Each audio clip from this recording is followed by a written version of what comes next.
The heart monitor flatlined with a piercing scream. Sierra's vision blurred, the faces above her swimming into darkness. But through the fog of pain and drugs, she heard it.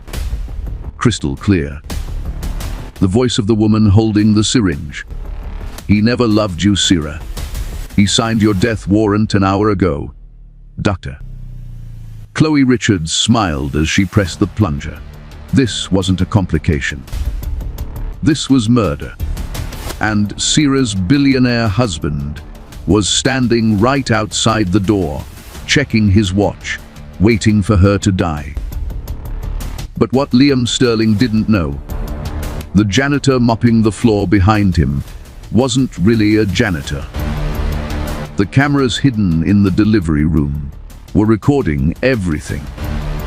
And the body bag they'd be zipping up in 20 minutes wouldn't contain his wife. 3 years later, Liam would stand in a London boardroom, about to sign the deal that would save his crumbling empire. The doors would fly open. A woman in a gold suit would walk in. Powerful, radiant, untouchable. He'd drop his pen. Because the woman he murdered was supposed to be 6 feet under. Not worth $5 billion. Not standing in front of him with his twins on her hip and his brother by her side. Dead women don't come back. But queens. Queens rise from the ashes, and Sierra Vance was about to burn his entire world to the ground. This is the story of the billionaire who thought he killed his wife, until she became the ghost he could never escape. But before we dive into today's heartbreaking journey of betrayal, survival, and the most satisfying revenge you'll ever witness, I need to know something. Where are you watching this from right now? Are you in Texas? California? New York? Maybe somewhere across the ocean? Drop your city or state in the comments below. I love seeing where my incredible viewers are tuning in from. And here's another question. Have you ever felt invisible in your own life? Like no matter what you did, it was never enough for someone you loved. If Sierra's story resonates with you, hit that like button right now. The marble floors of the Sterling mansion were so white they hurt to look at. Sarah had learned to walk quietly here, her footsteps barely making a sound. 3 years of marriage, and she still felt like a guest who'd overstayed her welcome. She stood in front of the full-length mirror in their bedroom, her hand resting on her swollen belly. 7 months pregnant with twins. The babies kicked, and she smiled despite everything. At least they were real. At least they were hers. "You're not ready yet." Liam's voice cut through the silence like a blade. She turned to see him in the doorway, already dressed in his tailored tuxedo. He looked perfect. He always did. "I just need 5 more minutes," she said softly. He checked his watch. The diamond, encrusted Patek Philippe, she'd given him for their first anniversary, back when she still believed he might love her. "Chloe's going to be at the gala tonight," he said, adjusting his cufflinks. "Try not to embarrass me." The words landed like a slap. Sierra's throat tightened, but she refused to cry. "Not anymore. I'll do my best," she whispered. Liam crossed the room, and for a moment, she thought he might touch her belly, might ask how the babies were doing. Instead, he straightened a painting on the wall behind her. "That dress?" he said, gesturing to the emerald gown she'd chosen. "It's too bright. You'll stand out. Isn't that the point of a gala?" His eyes turned cold. "Not for you. Wear the beige one. The one that doesn't scream for attention." She wanted to argue. Wanted to tell him that she was tired of disappearing into the background of his life. But the babies kicked again, harder this time, and she remembered why she stayed quiet. "Okay," she said. He left without another word. Sarah changed into the beige dress, a shapeless thing that made her look washed out. She pulled her curly hair back into a tight bun, applied minimal makeup, and stared at herself in the mirror. The woman looking back was a ghost. The drive to the Metropolitan Club was silent. Liam's fingers drummed against the steering wheel of his Bentley, his jaw tight. She knew that look. He was annoyed that he had to bring her at all. "Remember," he said as they pulled up to the valet, "you're here to smile and nod." Nothing more. The gala was everything Sarah had grown to hate. Crystal chandeliers that cost more than most people's houses. Champagne that flowed like water. Women dripping in diamonds, their laughter sharp and performative. And then there was Chloe, Dr. Chloe Richards stood near the bar, surrounded by admirers. She wore a white dress that hugged her tall, slender frame perfectly. Her blonde hair cascaded over her shoulders in perfect waves. When she laughed, everyone turned to look. Sarah felt the babies shift uncomfortably. She placed a hand on her belly, trying to steady her breathing. "Vim." Chloe's voice rang out across the room. He left Sarah's side immediately, crossing the floor like a man drawn to light. Sarah watched as Chloe placed a hand on his arm, leaning in close to whisper something that made him smile. That real smile. The one Sarah hadn't seen in months. A waiter offered her sparkling water. She took it with shaking hands. "You must be Mrs. Sterling." Sarah turned to find an older woman beside her, wearing enough pearls to fund a small country. "I am," Sarah said, forcing a smile. "How quaint," the woman said, her eyes traveling over Sarah's dress, her face, her belly. "Lim's taste has certainly evolved." The woman walked away before Sarah could respond. Evolved, as if she were a phase. A mistake he'd grown out of. Across the room, Chloe was touching Liam's face now, brushing something off his collar. He didn't pull away. Sarah's water glass trembled in her hand. She set it down on a nearby table before she could drop it. "Mrs. Sterling." A different voice this time. Male. Sarah turned to see a man in a janitor's uniform, standing a respectful distance away. He had kind eyes and a face that seemed familiar, though she couldn't place it. "You dropped this," he said, holding out a handkerchief. She hadn't dropped anything, but she took it anyway. Their fingers brushed for just a moment. "Thank you," she whispered. He nodded and disappeared into the crowd. The evening dragged on. Sarah found a chair in the corner and sat, watching her husband laugh with another woman, watching the way everyone gravitated toward Chloe, like she was the sun, and they were helpless planets. When Liam finally remembered she existed, it was past midnight. "We're leaving," he said. Not, "Are you ready?" or "How are you feeling?" Just a command. In the car, she finally spoke. "Do you love her?"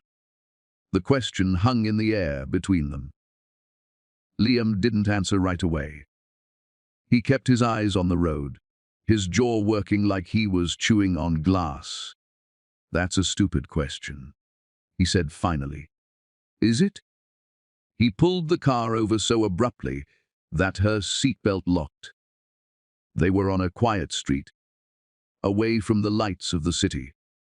He turned to face her, and in the darkness, his eyes looked empty. "You want to know what I love, Sarah? I love success. I love power. I love being at the top of a world you couldn't even dream of understanding. I'm carrying your children, she said, her voice breaking. And that was your choice? He shot back. I never asked you to get pregnant. The words were a knife to the chest. Sarah pressed her hand against her belly, feeling the twins move beneath her palm. Then why did you marry me? For the first time, Liam looked uncomfortable. He turned away, starting the car again. Because you were different, he said quietly. Because I thought different would be enough. And now? He didn't answer. He didn't have to. When they got home, Sarah went straight to the guest bedroom. She'd been sleeping there for weeks now, and Liam had never asked why. She lay down carefully, feeling the weight of the babies pressing against her ribs. Her phone buzzed. A text from an unknown number. You deserve better than this. When you're ready to see the truth, I'll be waiting. See. Sarah stared at the message. See. Chloe. No, that didn't make sense. Before she could process it, she heard voices downstairs. Liam was on the phone, his voice low and urgent. Sarah crept to the top of the stairs, pressing herself against the wall. I can't keep doing this, Liam was saying. She's suffocating me. Every time I look at her, I see everything I'm supposed to be giving up. A pause. Then, you're right. It would be cleaner if something happened during the delivery. Sarah's blood turned to ice. Complications happen all the time, Liam continued, especially with twins. No one would question it. She couldn't breathe. Couldn't think. Her husband, the father of her children, was planning her death. The phone call ended. Sarah heard Liam pour himself a drink. Let's see. Chloe checked her calendar. How about March 15th? That gives us 4 weeks to monitor your condition. March 15th. The Ides of March. The day Julius Caesar was betrayed and murdered by the people he trusted most. Sarah wondered if Chloe had chosen the date on purpose. Okay, she said. Wonderful. Chloe's smile was triumphant. I'll have my assistant call you with all the details. Now, let me walk you out. I'm sure Liam is waiting. They walked through the corridors together, Chloe's hand resting possessively on Sarah's shoulder. To anyone watching, they looked like doctor and patient. Friends even. In the waiting room, Liam looked up from his fun. His eyes went straight to Chloe. How is she? He asked. Nah, you. Not. How are the babies? Just she. Like Sarah was a broken appliance he'd brought in for repair. Fragile, Chloe said, her voice dripping with false concern. But we're scheduling an induction for March 15th. I'll make sure everything goes smoothly. The look that passed between them lasted only a second. But Sarah saw it. The understanding. The agreement, her death warrant, signed and sealed. Thank you, Chloe, Liam said warmly. Then, to Sarah, let's go. In the car, he was almost cheerful. See, that wasn't so bad. Chloe really knows her stuff. Sarah stared out the window, watching the city blur past. People on sidewalks, living their lives, completely unaware that a woman was being driven home to wait for her murder. Her phone buzzed in her purse. She waited until Liam was distracted by a call, then checked it. Another message from C. March 15th. I heard. Don't go through with it. Riverside Park, bench near 72nd Street, 10 p.m. Come alone. I'll explain everything. Sarah's heart raced. This could be a trap. C could be anyone. Chloe, setting her up. One of Liam's associates. A reporter. But what choice did she have? "How do I know I can trust you?" she typed back. The response came immediately. "You can't. But you can't trust them either. And unlike them, I'm not trying to kill you. I'm trying to save you. Your life depends on whether you show up tonight. Choose carefully. Sarah." The message included a photo. It was taken from inside the hospital, showing Chloe and Liam in a corridor, their heads close together. Liam's hand was on Chloe's waist. Her lips were near his ear. The timestamp read 147 a.m., 20 minutes ago, while Sarah had been getting dressed after her examination. Her hands shook as she deleted the messages and buried her phone in her purse. That night, Sarah told Liam she needed fresh air. He barely looked up from his laptop. "Don't be long," he said. "And take your phone." She walked out of the mansion wearing a dark hoodie, her belly hidden beneath its folds. The night was cold, but she barely felt it. Riverside Park was quiet at this hour. Joggers had gone home.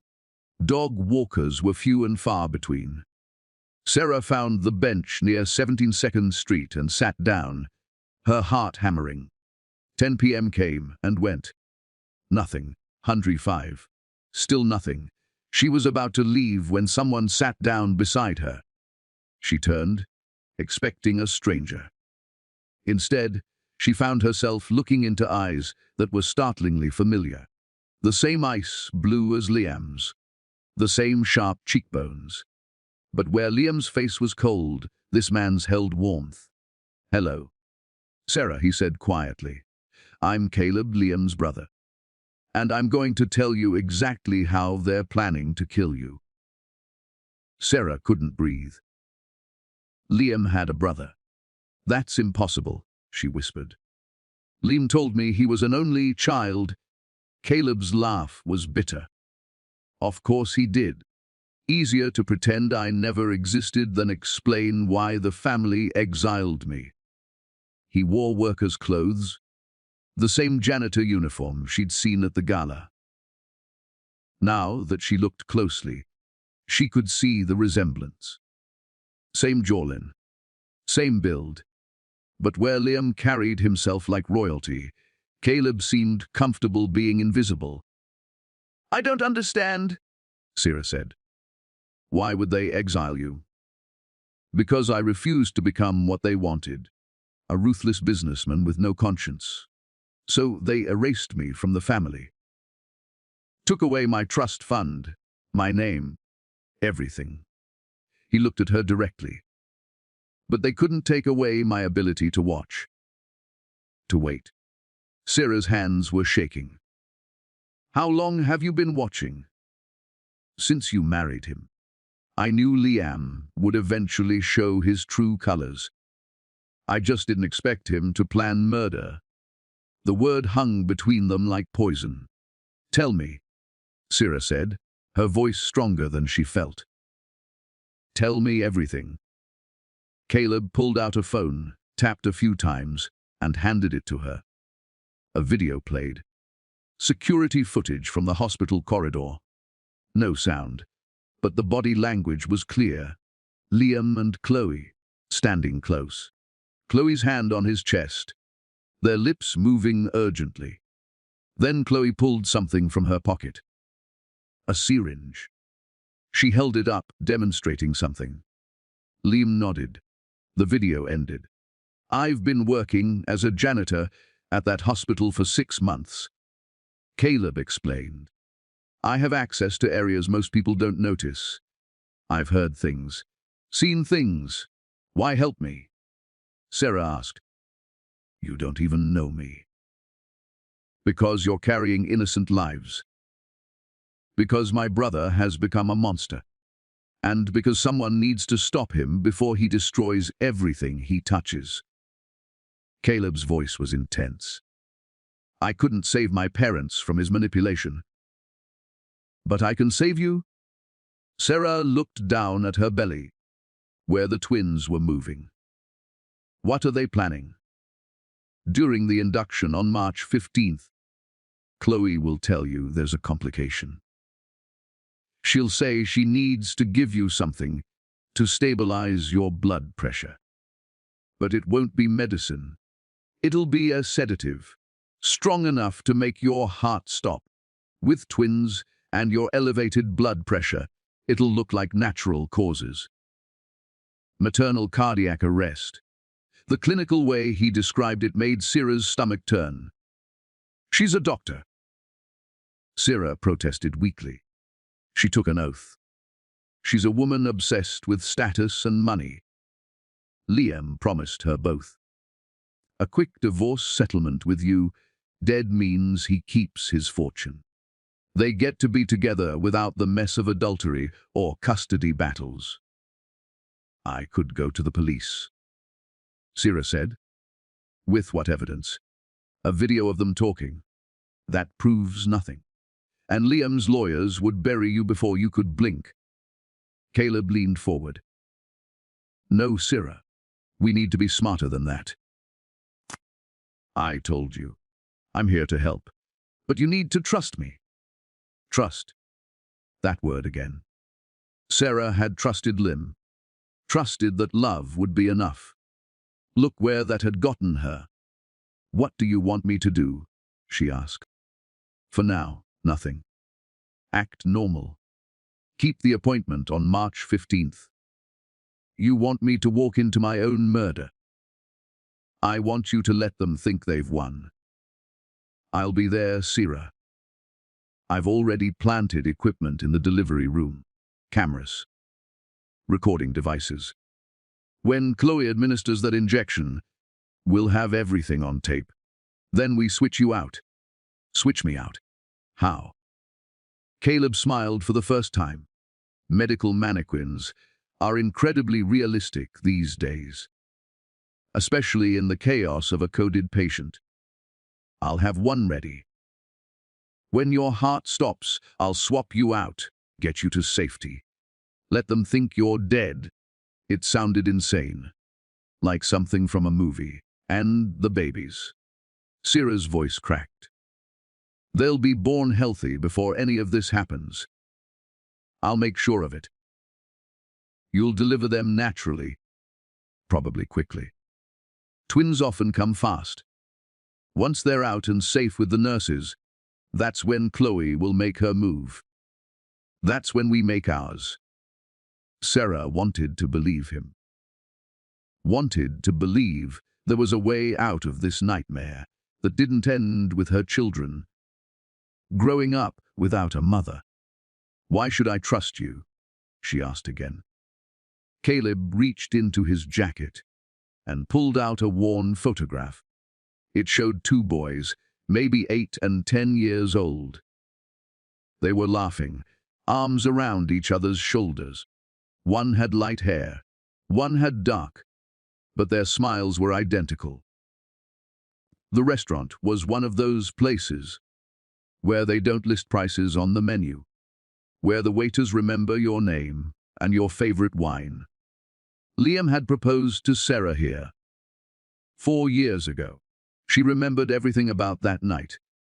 Her yellow dress, his nervous smile, the way he'd gotten down on one knee, right there by their table. And everyone had applauded. She'd believed in fairy tales then. Now, sitting across from him, in a black maternity dress she'd bought specifically for tonight. Syrah felt like she was attending her own funeral. Liam looked handsome in his navy suit. He'd even brought flowers, white roses that now sat between them like a barrier. You look beautiful, he said. The compliment felt wrong. Like putting lipstick on a corpse. Thank you. The waiter appeared with champagne for Liam, sparkling water for Syrah. They ordered without looking at the menus. Liam knew what she liked, or what she used to like. When they were alone again, Liam reached across the table and took her hand. His skin was warm, familiar. I've been a terrible husband, he said. Sarah's throat tightened. Yes. He seemed surprised by her honesty. Good. Let him be off balance. I want to explain, he continued, why I've been so distant, so cruel. I'm listening. He took a breath. When I married you, I thought love would be enough. I thought I could introduce you to my world and everything would work. But the pressure from my family, from the board, from everyone who expected me to marry someone like Chloe instead of someone like you, it broke me. Someone like you. The words were bullets. So you punished me for their prejudice. Sarah asked quietly. I know how it sounds. Lem squeezed her hand. But I'm trying to change. I want to be a better father than my dad was. A better husband. The sincerity in his voice almost convinced her. Almost. What about Chloe? She asked. For a moment, something flickered in his eyes. Guilt or calculation? Chloe is my doctor, nothing more. Liar. The word dropped between them like a stone in water. Liam's face hardened. Excuse me. Sarah pulled her hand back. I saw you. At the gala. At the hospital. The way you look at her, the way she touches you. I'm pregnant, Liam. Not blind. He leaned back in his chair, his expression unreadable. For a long moment, he said nothing. Then he smiled. You're right, he said. I'm sleeping with her. Sarah's heart stopped. I've been sleeping with her for 6 months. Since the week you told me you were pregnant. He picked up his champagne glass, examining the bubbles. But it's not serious. It's just sex. Just sex. Chloe understands me in ways you never could. She comes from my world. She speaks my language. He took a sip. But she's not the mother of my children. You are. Sarah felt something crack inside her chest. The last piece of hope shattering. Why did you bring me here? She asked. To confess. To ask for forgiveness. To offer you a deal. Her blood went cold. What kind of deal? Liam set down his glass. Divorce. Quiet, clean, generous. I'll give you $20 million. Full custody of the twins. A house anywhere in the country you want. All you have to do is disappear from my life. $20 million. More money than she'd ever dreamed of. And if I refuse? She asked. His smile didn't reach his eyes. Then we do this the hard way. I'll drag you through court. I'll hire investigators to dig up every mistake you've ever made. I'll make sure you're painted as an unfit mother. And I'll win because I always win. There it was. The real Liam Sterling. Not the charming man who'd swept her off her feet.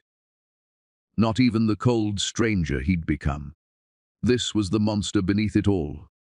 Can I think about it? Sarah asked, her voice steady despite the fear coursing through her. You have until the babies are born. After that, the offer expires. The food arrived. Filet mignon for him. Grilled salmon for her. They ate in silence. The tension thick enough to cut with a knife. Sarah's phone was in her purse, recording everything. She'd tested it earlier, made sure it would pick up their voices. Now she had his confession. His threat. But what good would it do if she was dead? I need to use the restroom, she said, standing carefully. Liam barely looked up from his steak. Don't take too long. The bathroom was empty. Sarah locked herself in a stall and pulled out her phone. The recording was still going. Good. She had another message from Caleb. Get out of there. Now, they're going to induce labor tonight. Chloe's at the hospital prepping a room. This is it. Her water hadn't broken. She wasn't in labor. How could they induce? The door to the bathroom opened. Heels clicked on tile. Sarah. You in here? Chloe's voice. Sarah's heart hammered. She stayed silent, barely breathing. I know you're listening. Chloe continued. Liam's outside. He slipped something into your water while you were talking. A hormone inducer. Your water will break in about 15 minutes. You'll think it's natural. You'll let us take you to the hospital. And then it's over. Sarah looked down. Her dress was still dry. But she could feel something shifting inside her. A tightening. A pressure. No, this couldn't be happening. You could have taken the money. Chloe said softly. You could have walked away. But you had to push. Had to record our conversation. Did you really think we wouldn't check your purse? They knew. They knew everything. Come out, Sarah. Let's not make this harder than it has to be. The stall next to Sarah's opened. Then the one after that. Chloe was checking each one. Sarah had seconds to decide. She could confront Chloe, try to fight, but she was 7 months pregnant with twins, and Chloe was a trained surgeon. Or she could run. She unlocked the stall and stepped out. Chloe stood by the sinks, looking perfect in her designer dress. She smiled when she saw Sarah. There you are, feeling okay. Any contractions? No, Sarah lied. But even as she said it, she felt it. A tightening across her belly. Not painful yet, but unmistakable. It was starting. Leah, Chloe said pleasantly. Come on, let's get you to the hospital. For your baby's sake. Sarah backed toward the door. I'm not going anywhere with you. Then you'll deliver on the bathroom floor of a restaurant. The babies will die. You'll die. Is that what you want? Another contraction. Stronger this time. Sarah gasped, her hand flying to her belly. That's what I thought, Chloe said. No move. They walked through the restaurant together, Chloe's hand on Sarah's elbow like they were friends. Liam stood when he saw them, his face the picture of concern. Darling, what's wrong? He asked loudly, making sure nearby tables could hear. Her water broke. Chloe announced. One need to get her to the hospital immediately. People were staring now. Concerned faces. A waiter rushed over with napkins. Sarah wanted to scream. Wanted to tell them all that this was a trap, that these people were trying to kill her. But who would believe her? Liam Sterling, respected businessman. Doctor. Chloe Richards, renowned surgeon. And Sarah, the nobody he'd married by mistake. Liam's car was waiting outside. Chloe helped Sarah into the back seat, climbing in beside her. Manhattan Presbyterian. Liam told the driver. Fast. As they pulled into traffic, Sarah felt wetness between her legs. Her water had actually broken now. The contractions were coming every few minutes. This was real. The babies were coming. And she was headed straight into the hands of people who wanted her dead. Chloe pulled out her phone. I'm calling ahead. We'll have a room ready. Everything will be fine, Sarah. I promise. That promise felt like a death sentence. Sarah closed her eyes, feeling the twins move inside her. Fighting to be born. Fighting to live. She thought about Caleb's plan. The mannequin. The switch. Was it real? Or had Chloe been telling the truth? Was he working with them or against them? Another contraction hit, harder than the others. Sarah cried out. Breathe. Chloe coached, her voice syrupy sweet. Just breathe through it. The hospital appeared ahead, lit up like a beacon. An ambulance was parked at the emergency entrance. Nurses were waiting with a wheelchair. Everything was ready. Too ready. They wheeled Sarah through corridors that blurred together. She tried to memorize the route, tried to think of an escape. But the contractions were coming faster now, stealing her breath, her thoughts. The delivery room was cold and white. They helped her onto the bed, hooked her up to monitors. The twins' heartbeats filled the room, fast and strong. "You're at 6 centimeters," Chloe announced after examining her. "This is moving quickly. The babies will be here within the hour." Liam stood in the corner, watching. His face was blank, unreadable. "I want a different doctor," Sarah said suddenly. Chloe's smile tightened. "I'm afraid that's not possible. I'm on call tonight, and you're my patient. I don't consent to your care." "You signed the consent forms weeks ago." "Sarah, don't you remember?" Chloe held up a clipboard. "Right here, your signature." Sarah looked at it. It was her signature. From her first appointment, she'd signed so many forms that day, trusting that they were standard medical documents. "You tricked me," she whispered. "I protected you," Chloe corrected. "Now stop fighting and let me do my job." Another contraction. This one made Sarah scream. "That's it," Chloe encouraged. "Let it out. You're doing great." Hours passed in a haze of pain. The contractions came in waves, drowning her.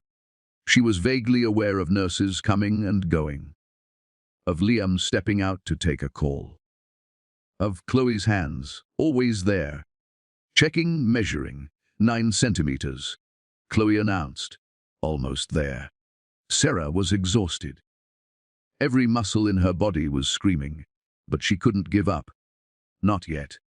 "I need to push," she gasped. Not yet. Wait for 10 centimeters.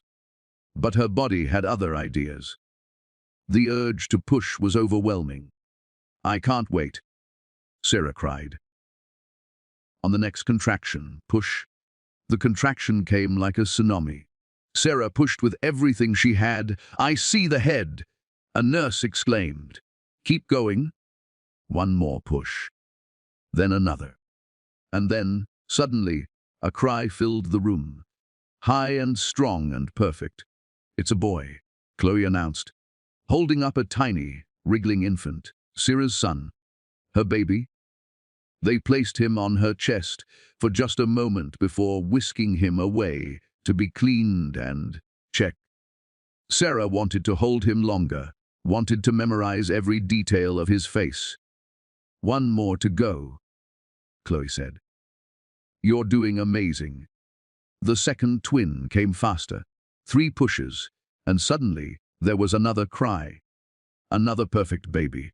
"A girl," Chloe said. "Congratulations, Sarah. You have a healthy boy and girl."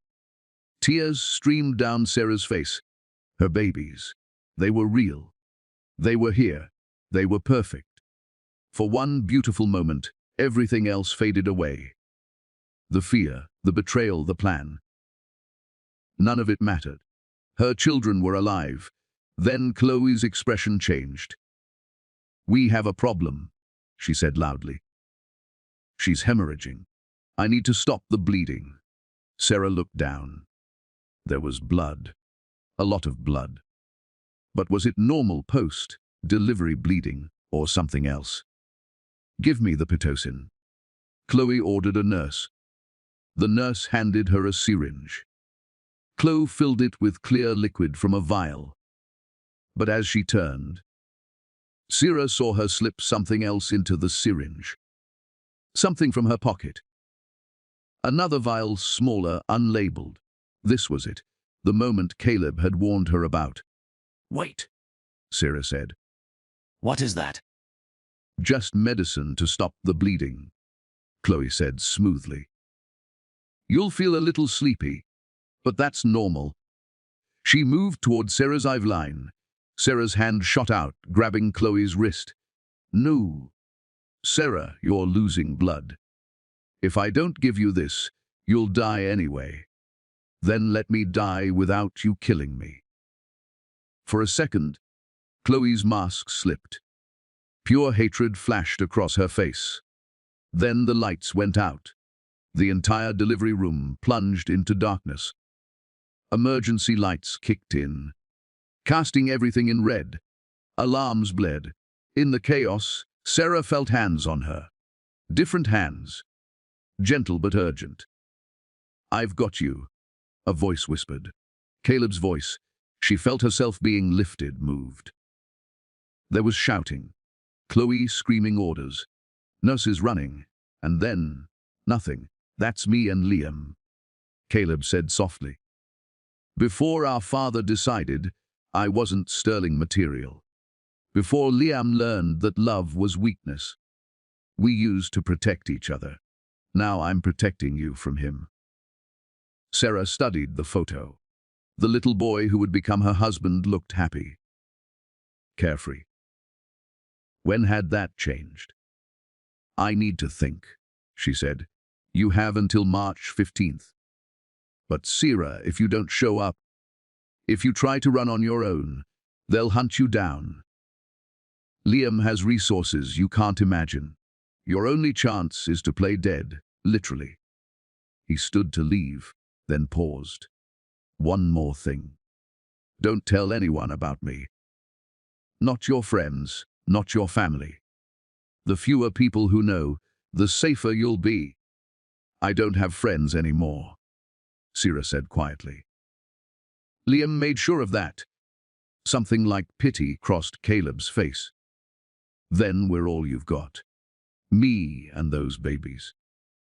He disappeared into the darkness of the park, leaving Sarah alone with her thoughts and her fear. She walked home slowly, her mind racing.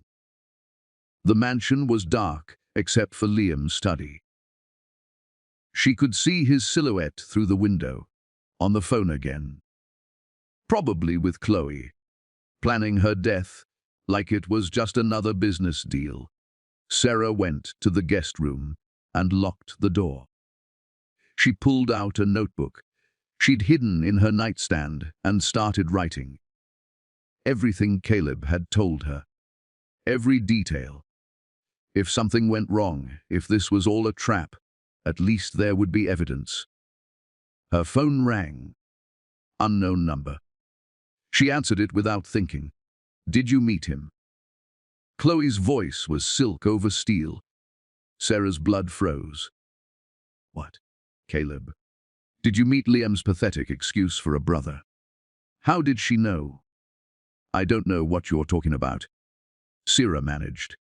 "Please. Did you think we wouldn't have you followed?" Chloe laughed. "We've known about Caleb's little surveillance operation for weeks.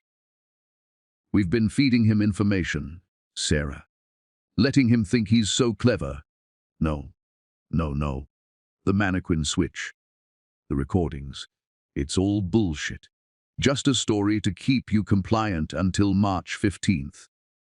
Chloe's voice turned deadly. "But now you've complicated things.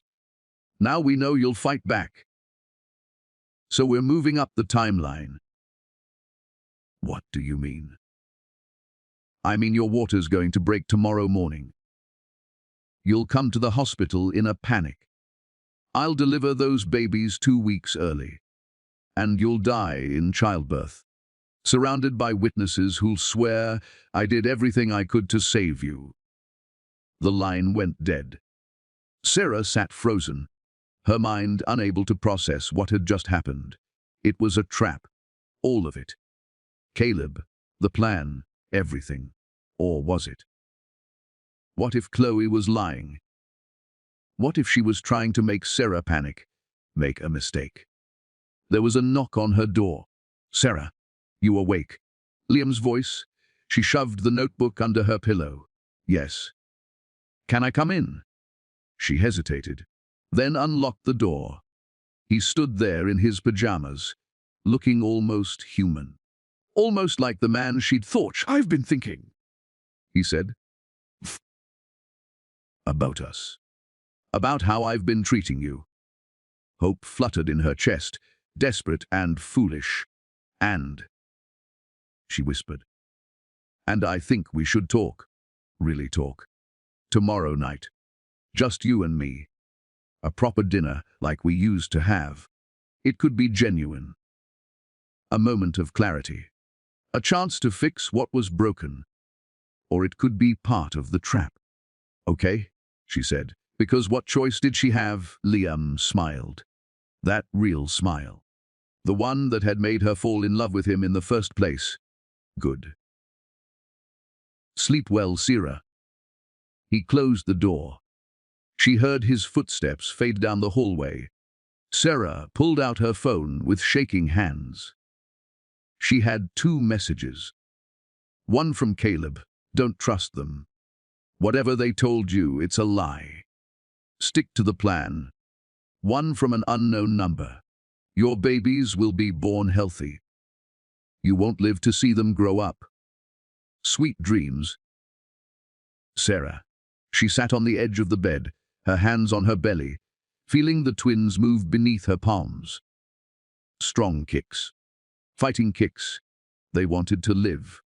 And so did she. Sarah made a decision. She would go to dinner with Liam tomorrow. She would smile and nod and play the perfect wife. She would listen to every word, watch every gesture, and she would record all of it. Because if she was going to die, she would make damn sure the truth died with her. She pulled out her laptop and started researching. Maternal mortality rates, wrongful death lawsuits, how to hide a recording device in clothing. The twins kicked again, harder. "I know," she whispered to them. "Mama's going to fight. I promise." Outside her window, a shadow moved in the garden. Too tall to be Caleb. Too still to be a guard. Someone was watching the house. Sarah closed her laptop and turned off the lights. But she didn't sleep. She sat in the darkness, one hand on her belly, the other on her phone. Waiting. Sarah woke to birdsong. That was her first thought. Not, "Where am I?" or "Am I alive?" Just the simple, impossible fact that birds were singing. She hadn't heard birdsong in months. The Sterling mansion had been all city noise. Car horns and construction and the endless hum of wealth.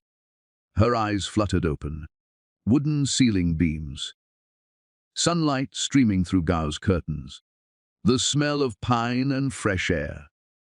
A voice said, "Don't try to sit up too fast." Caleb appeared in her line of vision, holding a glass of water. He looked exhausted, dark circles under his eyes, his hair messy. "My babies," Sarah croaked. "Where are my babies?" "Right here." He stepped aside, and Sarah saw 2 bassinets beside her bed. She struggled to sit up despite the pain in her body.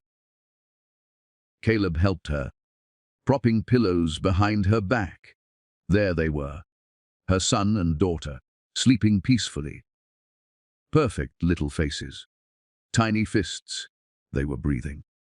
They were real. Sarah started crying and couldn't stop. "How long have I been out?" she managed between sobs. 3 days. "I kept you sedated while your body healed from the delivery. You're in a cabin in the Adirondacks, completely off the grid." Sarah looked around. The room was simple but clean. Medical equipment beeped quietly in the corner. IVs hung beside her bed. "What happened?" she asked. "At the hospital." Caleb pulled up a chair. "Exactly what we planned. When Chloe tried to inject you with that sedative, I cut the power to the entire floor. In the chaos, I swapped you with the mannequin. The nurses were so focused on the patient, coding that no one noticed me wheel you. out through the service elevator. But my babies were already with a trusted nurse. I had her take them out of the room right after they were born, claiming they needed immediate testing. By the time Chloe realized what was happening, you were all gone. Sarah tried to process this, so they think I'm dead, very dead. The mannequin was sophisticated enough to fool them for the crucial minutes. By the time they realized it wasn't you, I'd already called in an anonymous tip about a body being stolen from the morgue. Now they think someone took your corpse. Liam, he just let this happen? Caleb's expression darkened. Liam stood in that delivery room and watched what he thought was you dying. He didn't shed a single tear, just checked his watch and asked when he could claim the babies. The words were a knife to whatever was left of Sierra's heart.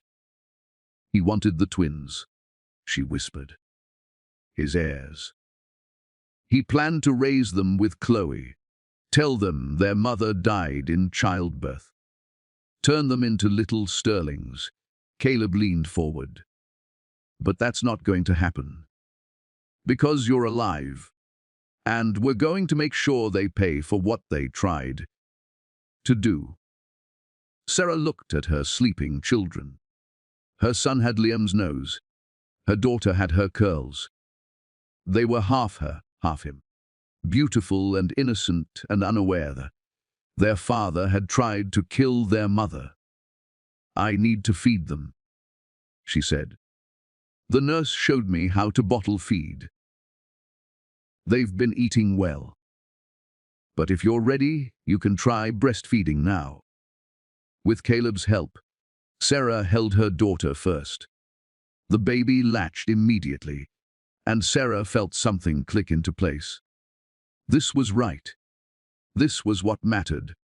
What's the next step? She asked while the baby nursed. We can't hide here forever. No, but we can prepare.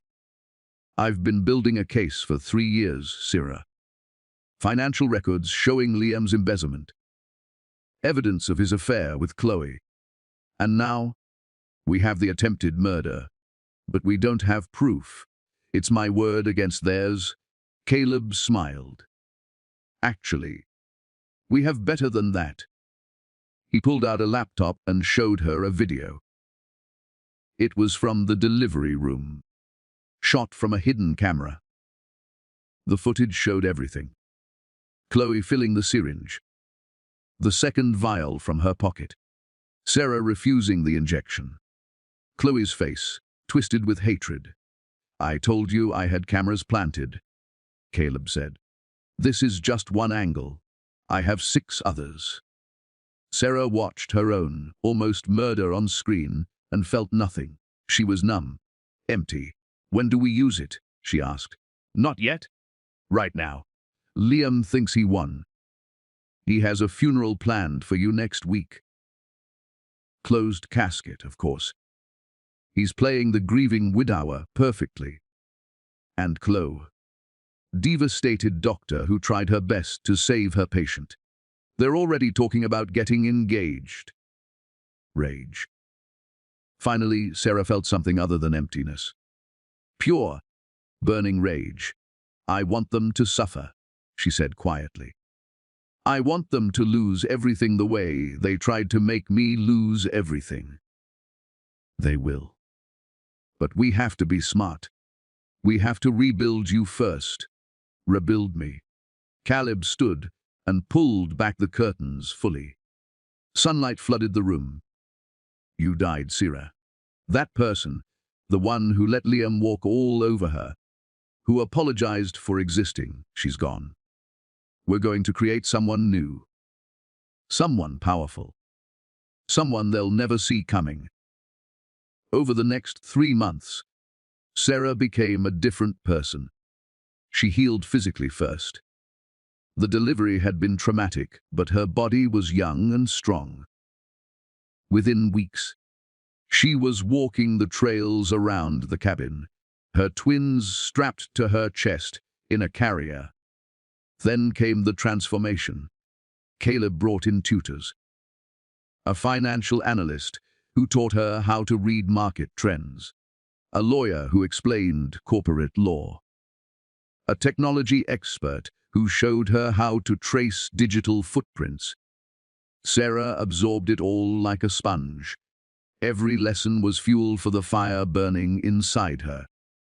She learned that Liam had been embezzling from Sterling Industries for years, funneling money into offshore accounts. She learned that Chloe had lost her medical license in another state for malpractice, but had hidden it when she moved to New York. She learned that the Sterling family fortune was built on lies and stolen patents. And she learned how to fight back. "You need a new identity," Caleb said one evening. They were sitting on the cabin's porch, watching the twins play on a blanket. 4 months old now, starting to laugh and reach for things. "I can't just disappear," Sarah protested. "I have family. Friends who think I'm dead. Do you? When's the last time Liam let you see your mother? Call your college roommate." Sarah realized she couldn't remember. Liam had isolated her so completely that she'd lost touch with everyone who mattered. "They're better off thinking I'm dead," she said bitterly. "For now. But eventually, you'll come back. When you're ready. When you're strong enough." "I'm strong now." Caleb looked at her. Really looked at her. The woman on the porch was not the fragile girl from the hospital. Sarah had cut her hair short, worked out until her body was harder than it had ever been. She wore her brown skin like armor now, not a source of shame. "You're getting there." Caleb agreed. "But there's one more thing you need." "What?" "You need to see them. Really see them. Not as your husband and his mistress. As the enemies they are." 2 weeks later, Sarah stood outside the Sterling mansion wearing a blonde wig and sunglasses. She looked like just another wealthy woman out for a walk in this neighborhood. Liam's black Bentley was in the driveway. Chloe's white Mercedes beside it. Sarah felt her jaw clench. They were living there, in the home she'd been exiled from. Probably sleeping in the master bedroom. Probably laughing about how easy it'd been to get rid of her. As she watched, the front door opened. Liam and Chloe emerged, dressed for some event. He wore a tuxedo. She wore diamonds. And they were laughing. Actually laughing. Sarah's hands curled into fists. The woman she'd been would have cried. Would have run away. But that woman was dead. This woman started planning.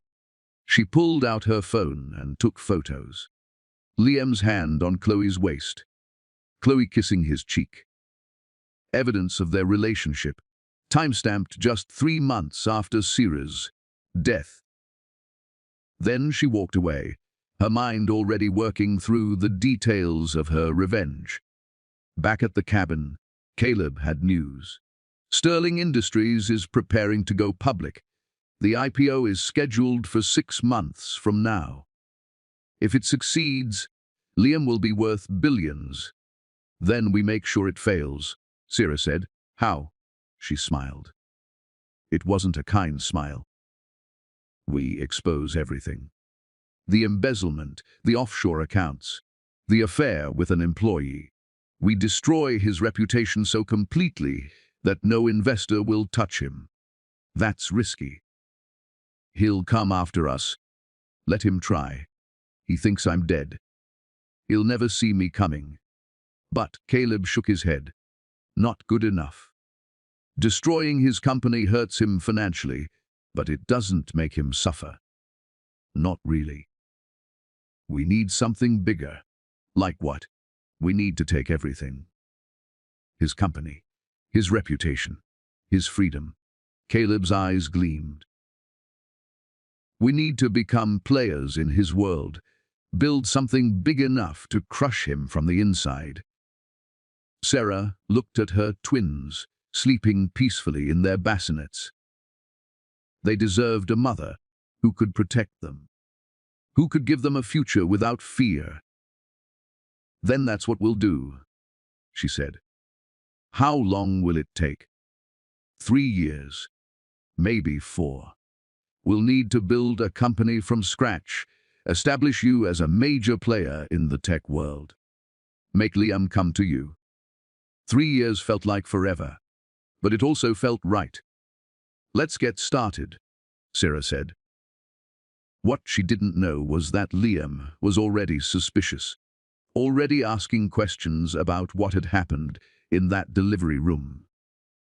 Already starting to wonder if maybe, just maybe, his wife wasn't as dead as everyone believed. And Chloe was starting to panic, because the hospital's investigation into the mannequin switch had uncovered things. Security footage of a janitor who looked suspiciously like the Sterling brother everyone thought had disappeared years ago. The game had begun, and nobody knew who would win. But Sarah was ready to play. 3 years later, London. The boardroom of Vance Technologies overlooked the Thames, all glass and steel and power. Sarah stood at the head of the table, commanding the attention of 12 investors who represented over $10 billion in capital. She wore a tailored gold suit that made her skin glow. Her hair, now grown back and styled in an elegant twist, crowned her head like a queen. Diamond earrings caught the light. But it was her eyes that held everyone captive. Dark, intelligent, and absolutely fearless. "Gentlemen," she said, her voice carrying effortlessly through the room. "You're looking at the future of artificial intelligence. Not the algorithms that serve you ads, the kind that saves lives." She clicked a remote. The screen behind her lit up with data. "In the past 3 years, my team has developed AI that can predict cardiac events 72 hours before they happen. That can diagnose cancers invisible to human radiologists. That can revolutionize how hospitals operate." An investor raised his hand. "Miss Vance, your technology is impressive, but you're asking for a $2 billion valuation with no proven market presence. Why should we believe you can compete with established companies?" Sarah smiled. "Because I'm not competing with them. I'm replacing them. And to prove it, I've secured a partnership with one of America's largest hospital networks. They'll be implementing our AI across 500 facilities starting next quarter." She clicked again. A contract appeared on the screen, signed and notarized. The room erupted in whispered conversations. Caleb, sitting in the back corner, disguised as a junior analyst, caught her eye and nodded. This was it. The final piece of their plan. "There's one more thing," Sarah said, drawing their attention back. "I'm planning to expand into the American market more aggressively. In fact, I have my eye on acquiring a specific tech company. Sterling Industries." She let the name hang in the air. "Isn't that the company facing that IPO fraud scandal?" an investor asked. "It is," Sarah confirmed. "Their stock has plummeted 60% in the last year. But their patents in medical technology are still valuable. I intend to buy them out, strip the corrupt leadership, and integrate their assets into Vance Technologies." What she didn't say, she intended to destroy Liam Sterling in the process. The meeting ended 2 hours later with signed term sheets. $2 billion in funding. Vance Technologies was now one of the most valuable startups in Europe. In the elevator down, Caleb finally allowed himself to smile. "You were incredible up there." "I had a good teacher," Sierra replied. "What's next?" "We go to New York, it's time." The twins were waiting back at her penthouse apartment. 4 years old now, speaking in full sentences. Brilliant and beautiful. They called Caleb Uncle Cal, and had no memory of the father who'd tried to kill their mother. "Mama!" Her daughter, Sophia, ran to hug her legs.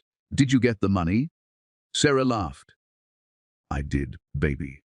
Her son Mason was more reserved.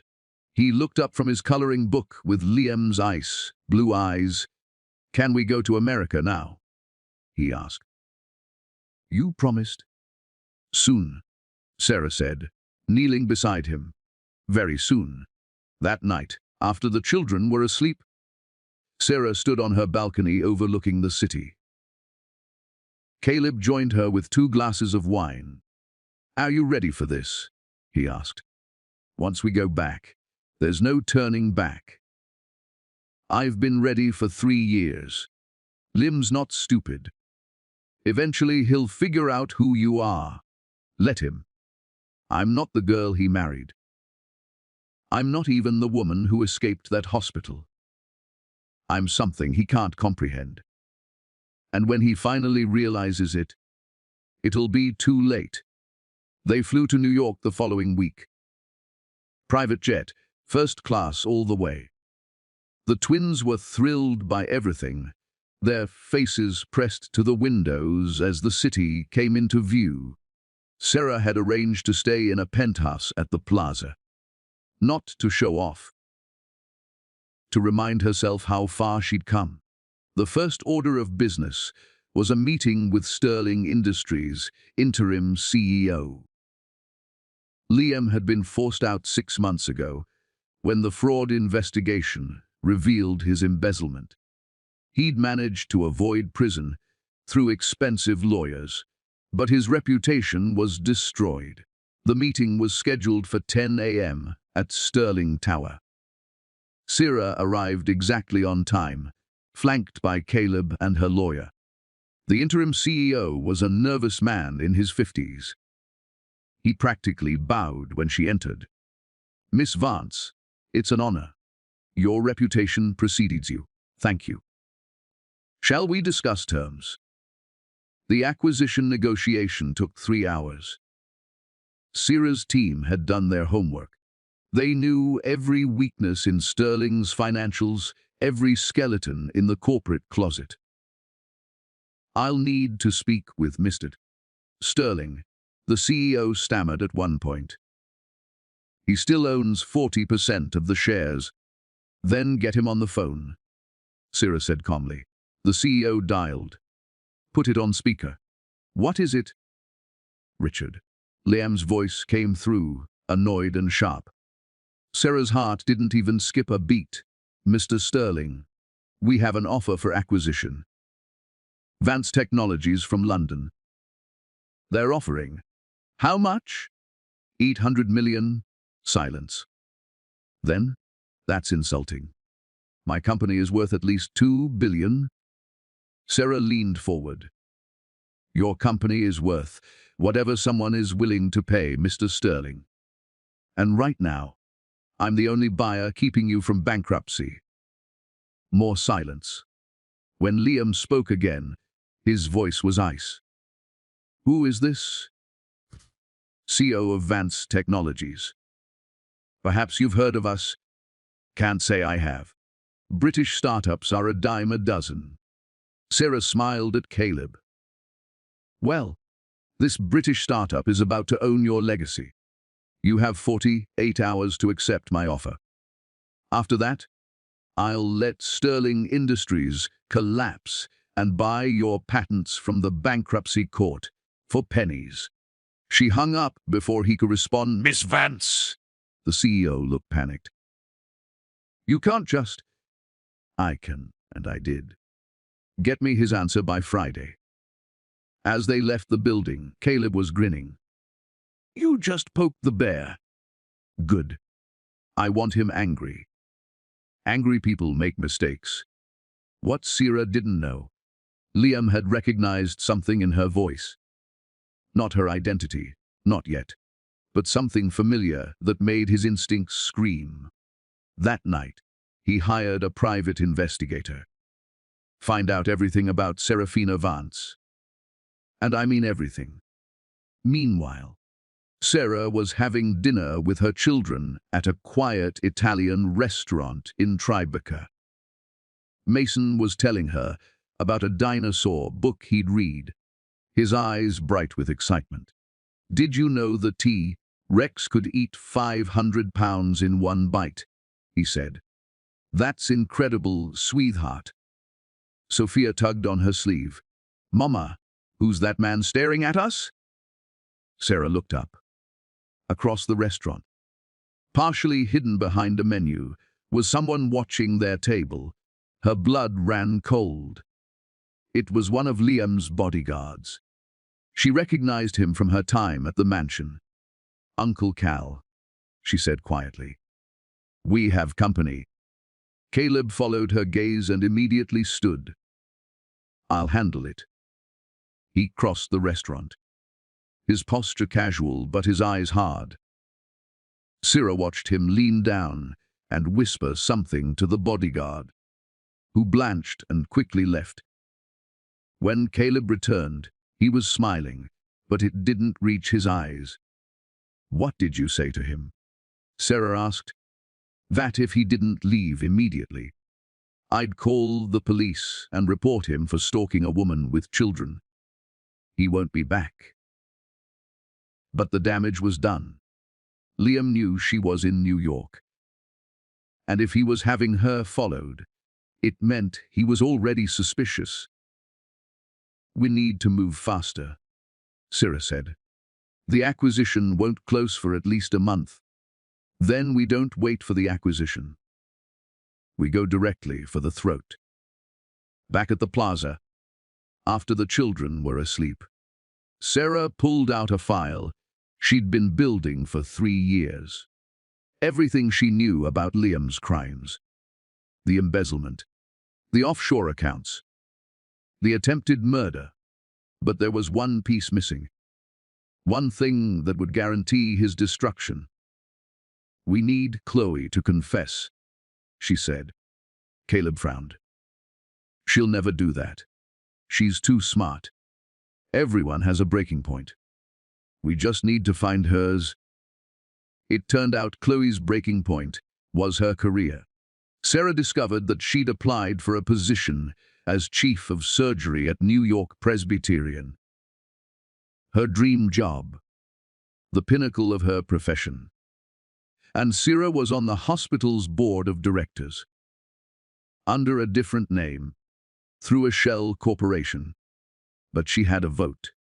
She scheduled a meeting with Chloe under the pretense of discussing the AI implementation at the hospital. They met in a conference room at the hospital. Chloe walked in looking polished and perfect, her blonde hair in a sleek bun. Then she saw Sarah. For a moment, just a moment, Chloe's mask slipped.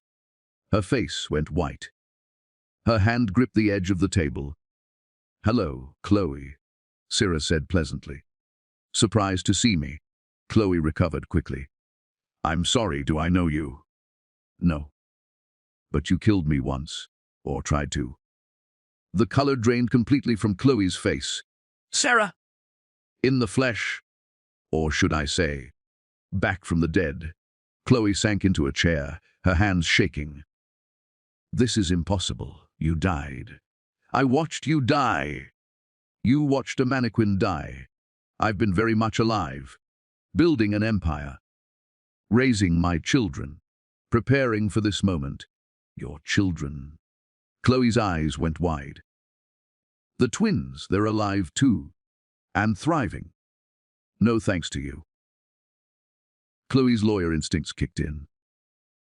I don't know what game you're playing, but you have no proof of anything. Sarah pulled out her phone and played a video. The delivery room footage. Crystal clear. Damning. I have proof of everything. The attempted murder. The affair with Liam while I was your patient. The medical malpractice you covered up in Boston. Sarah leaned forward. I own you, Chloe. And here's what you're going to do.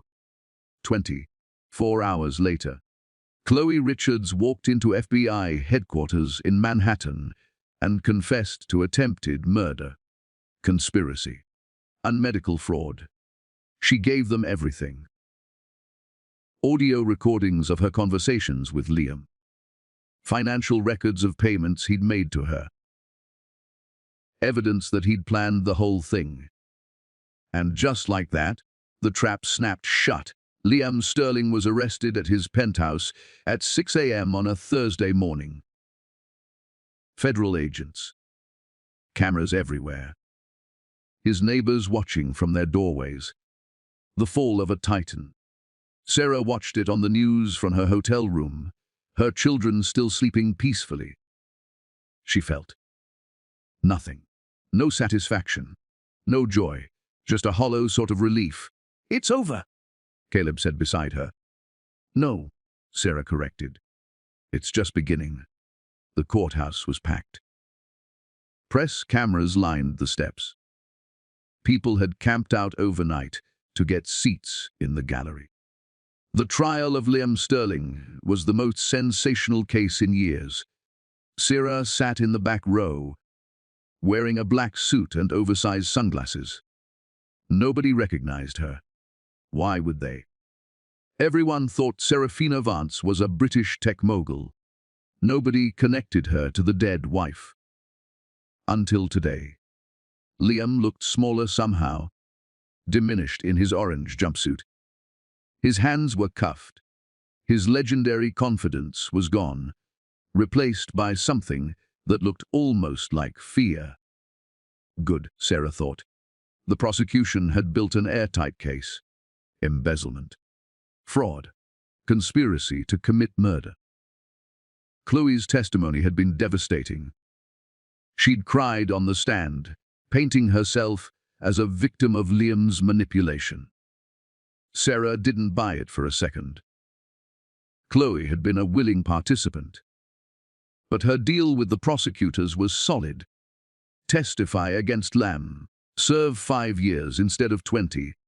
Still, 5 years of Chloe in prison felt like justice. The trial had been going on for 2 weeks. Today was the day the defense would call their witness. The defense calls Liam Sterling to the stand. Liam walked up slowly, his eyes scanning the courtroom. For a second, they landed on Sarah, passed over her, then snapped back. His face went white. He knew, even with the sunglasses, the different hair, the years of transformation, he knew.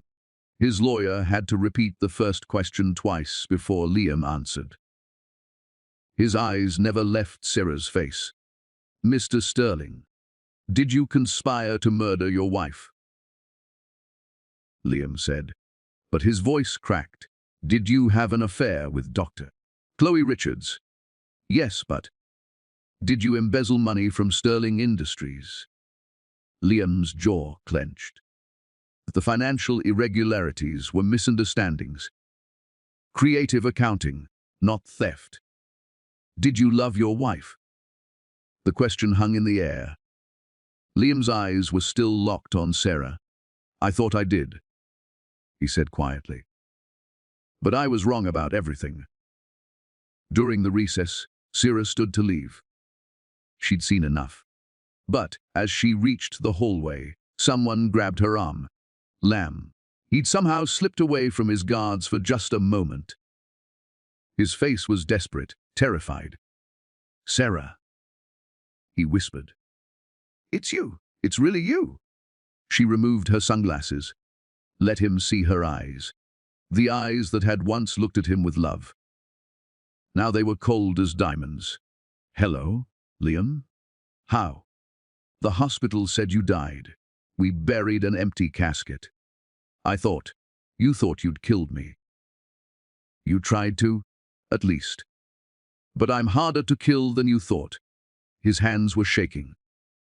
"The children, are they alive?" "Beautiful. Perfect. And they'll never know your name. Sarah, please. I made mistakes. Terrible mistakes. But I never wanted you dead. That was Chloe. She convinced me." "Stop." Sarah's voice was steel. "I was there, Liam. I heard you on the phone, planning my death like it was a business deal. I saw you stand in that delivery room, checking your watch while you thought I was dying. You don't get to rewrite history now." Tears were streaming down his face, real tears. Sarah wondered if this was the first time he'd cried in years. "I'm sorry," he choked out. "I'm so sorry. If I could go back, but you can't. None of us can." She pulled her arm free. "In a few hours, they're going to convict you. You'll spend the next 20 years in prison. And you know what the worst part is. You'll have all that time to think about what you lost. Not the money or the company. Your children. They're going to grow up brilliant and kind and strong. And you'll never know them. Please," he begged. "Let me see them. Just once. Let me tell them I'm sorry. They don't even know you exist. I told them their father died before we're born." Which, in a way, is true. The man I married did die. He died the moment he chose power over love. Guards were coming down the hallway now, looking for their escaped prisoner. "Goodbye, Liam," Sarah said. "I hope prison gives you time to find whatever humanity you have left."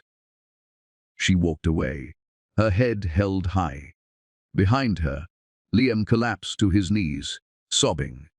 The jury deliberated for 4 hours. They came back with a verdict. Guilty on all counts. Liam Sterling was sentenced to 25 years in federal prison. No possibility of parole for at least 15. Sterling Industries was dissolved, its assets sold off. Vance Technologies bought the patents for exactly what Sarah had offered months ago. $800 million. A bargain. 6 months later, Sarah stood in the main office of what used to be Sterling Tower. Now, it was Vance Technologies' North American headquarters. The nameplate on the building had been changed. The interior gutted and redesigned. Everything that had been Liam's was now hers. Caleb stood beside her, looking out at the New York skyline. "Feels surreal, doesn't it?" he said. "What does?" "That we actually pulled it off." Sarah smiled. "We did more than pull it off. We rebuilt everything he destroyed." It was true. In the months since the trial, Vance Technologies had flourished. Their AI was saving lives in hospitals across the country. The company was worth over $5 billion now. Forbes had named Sarah one of the most influential women in tech. And every article, every interview, every press conference was a reminder to the world of what Liam had lost. "The kids want to know when we're going home," Caleb said. "They miss London. Soon. I just have one more thing to do." That afternoon, Sarah drove upstate to the correctional facility where Liam was serving his sentence. She'd put her name on the visitors list months ago, but hadn't come until now. She needed to see him one last time. Not for closure. For proof that this was real. They brought Liam out in chains. He'd lost weight. His hair was graying at the temples. Prison had aged him 10 years in 6 months. When he saw her through the glass partition, He actually smiled. "I knew you'd come," he said, picking up the phone. Sarah picked up hers. "Did you? You're not the type to leave things unfinished." "This is finished, Liam. I just wanted you to see what you created." "What do you mean?" She pulled out her phone and showed him a photo. Mason and Sophia laughing in Central Park. They were wearing matching outfits, holding ice cream cones. The picture of innocent joy. "Your children," Sarah said. "They're happy, healthy, loved. They ask about dinosaurs and space and why the sky is blue. They've never asked about you." Liam's hand pressed against the glass like he could touch the photo through it. "Mason has your eyes." Sarah continued. "Sophia has your stubborn streak.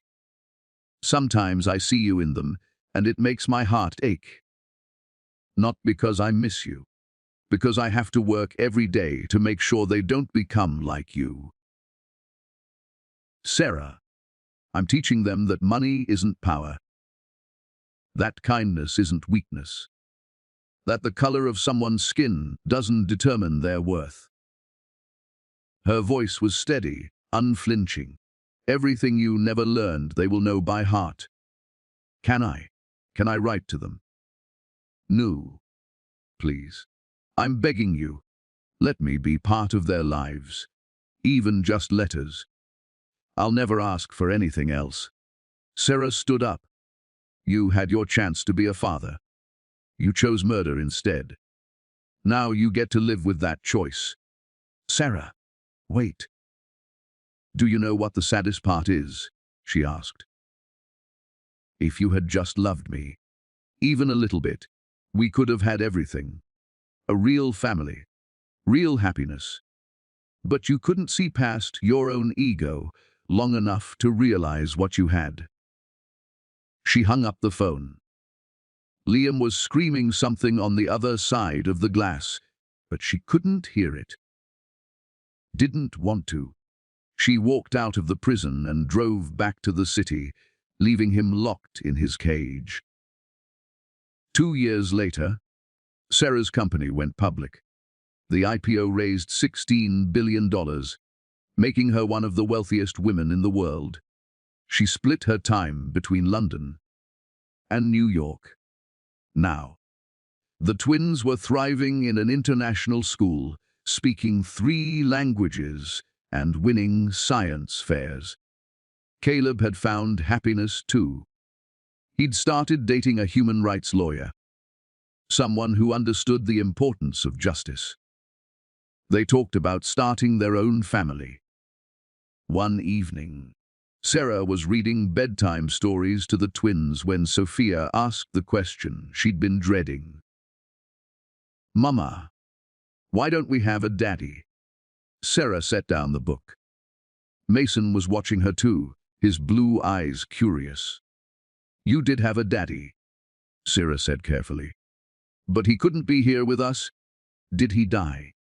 Mason asked. "In a way. The man he could have been died before you were born." "But the man he was," Sophia pressed. She was too smart for her own good sometimes. "The man he was made some very bad choices. Choices that hurt people. So he had to go away." "Will we ever meet him?" Mason asked. Sarah thought about Liam in his cell, aging and alone.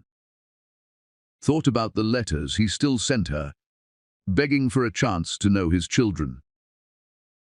Letters she never opened. "Maybe someday," she said. "When you're old enough to understand that people are complicated, that someone can make terrible mistakes and still be your parent. But not now. Right now, you're just kids. And kids deserve to feel safe and loved."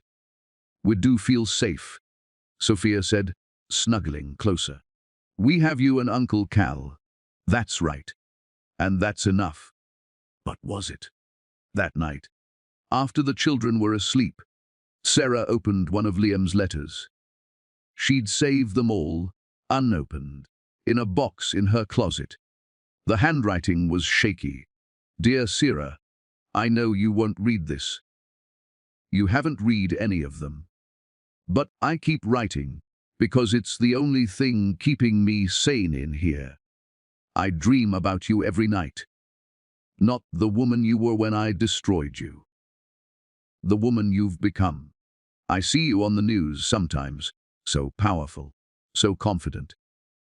Everything I tried to crush in you became the foundation of your empire.